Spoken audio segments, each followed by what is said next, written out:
السلام عليكم ورحمة الله وبركاته.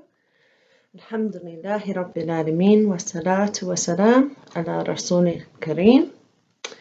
This is Sister Kathryn. I'm coordinator of Islamic Outreach Center of Colorado, and we are starting chapter 2, let's call it, of an atheist journey to Islam. This section is going to be a little longer than the last.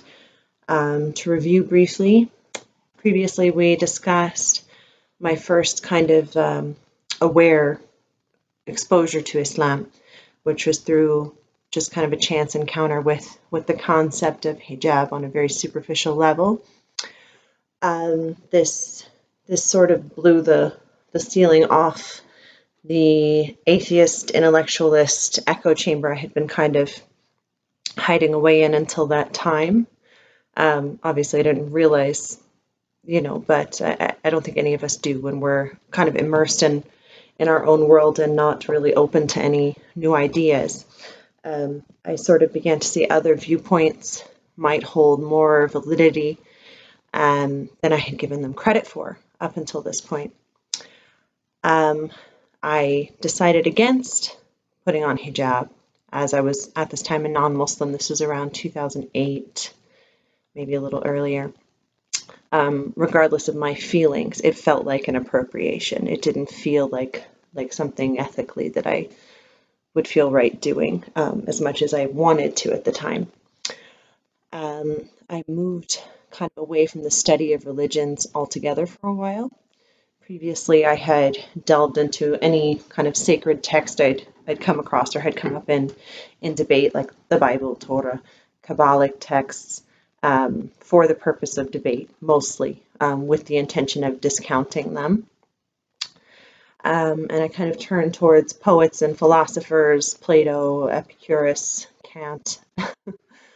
Around this time, I also realized how Eurocentric my exposure, my education and thinking had been thus far in my life, and decided I needed to branch out and, look at texts considered influential to the rest of the world, most of the world. What texts had survived in Eurocentric thinking anyways. I was still kind of in the midst of Plato's The Republic. Around the same time, I finally wound up with an English translation of the Quran. I'd probably come around to this. I had been reading Rumi, Khalil Gibran, and just kind of realizing that Islam was extremely pervasive in, South Asian, North African, just Middle Eastern thinking and history than I had realized before. It's kind of glossed over. We talk about ancient periods in these regions, and we talk about the modern political, happenings. But Islam, at least I was educated in Texas, it was glossed over. So Allah subhanahu wa ta'ala says in the Quran, in Surah Al-Sajdah, chapter 32, verse 2, أعوذ بالله من الشيطان الرجيم تنزيل الكتاب لا ريب فيه من رب العالمين, which roughly translates, this is the revelation of the book in which there is no doubt from the Lord of the worlds. This book is central. It's different from a lot of religious texts in that it is a direct revelation. It's not stories about the revelation. It's not third, fourth, fifth, sixth hand accounts of this revelation. So I'm reading the Quran, and I go into it as I went into previous religious texts more than I went into philosophical books, because I put it in that kind of category mentally. I had my notebook and my pen and, was ready to kind of list down and categorize all the logical fallacies, the scientific, historical inaccuracies, the contradictions. I had notebooks for every other religious text I'd read, just full of this kind of stuff that I could pull out literally and, list off. I was reading the Yusuf Ali English translation with complete commentary, which is just very wide And he goes through historical, philosophical, scientific arguments and supports. It was just an immersive experience. I came to a verse almost immediately. It's early in the second chapter, Surah Al-Baqarah, that hit me pretty hard. Again, Surah Al-Baqarah, chapter 2, verses 19 and 20. Allah says, or is it like a rainstorm from the sky, within which is darkness, thunder, and lightning? They put their fingers in their ears against the thunderclaps in dread of death, but Allah is encompassing of the disbelievers. The lightning almost snatches away their sight. Every time it lights the way for them, they walk therein, but when darkness comes over them, they stand still. And if Allah had willed it, He could have taken away their hearing and their sight. Indeed, Allah is over all things competent. And this verse immediately called Plato's allegory of the cave to my mind. You have this concept of humanity wandering in darkness, light flashes, they see just a glimpse, just enough to make them feel that there's something there in the distance. But with these glimpses come this crushing force. They block their ears. They're struggling with the immensity of it. They see little, they hear less. They don't know that the truth is just kind of just out of sight. They're stumbling around in the dark. Their empirical observations are leading them nowhere. But they're too fearful and dazzled and just stunned by the immensity of the reality around them that they can't see beyond their own empirical observations. In the allegory of the cave, the prisoner who has had his gaze kind of limited to nothing but silhouettes on a cave wall, is dragged forcibly out into the light of day and struggles to even glance at shadows. And eventually he finally, adjusts to the point where he can gaze directly into the sun. In Plato's allegory, the sun kind of equates to philosophical truth, to looking past your empirical observations and realizing that those are extremely limited and getting to the philosophical truth.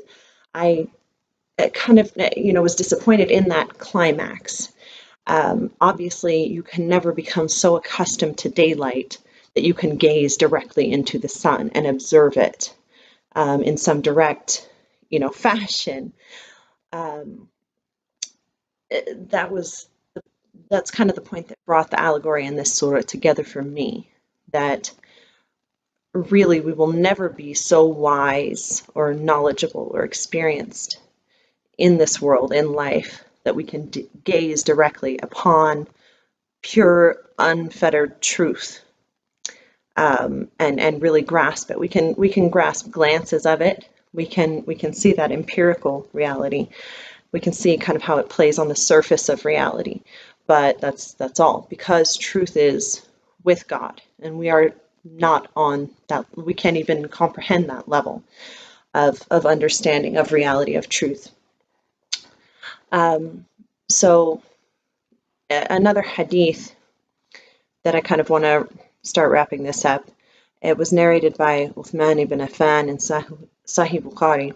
قال رسول الله خيركم من تعلم القرآن وعلمه. The best of you is he who learns Quran and then teaches it. So the Quran it's an amazing text in which there is no flaw, from which we can all learn something if we take the time to reflect on it. And so that's everyone. At this point in my journey, I was an atheist. I had no concept of faith, no concept of God, no concept of any higher power. I was simply reading a book and seeing truth in it, and seeing questions that I didn't even know I'd had answered. And I was kind of being pulled into a dialogue that I wasn't prepared for. Again, it's completely different than the Bible. It's not even in the same category as the modern Bible. This isn't retellings of secondhand accounts manipulated for whoever's, political or whatever interests.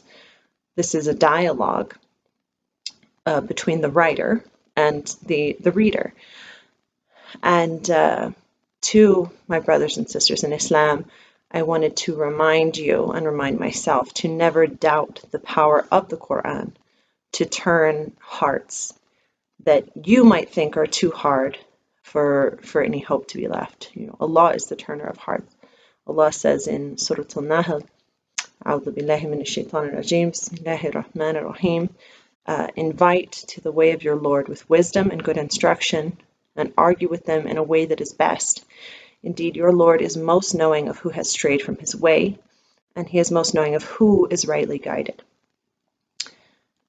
If you were to go and ask any of my friends from high school, who astaghfirullah, my pastime was just tearing people's religion down, just picking apart. I was in Texas, and so just about everybody's Christian, a lot of evangelical Christian, just tearing it down, just picking it apart, and just, I had no doubt in my mind that I had the truth.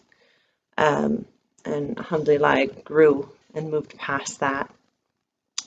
And so just don't ever think that you know what is in someone's heart.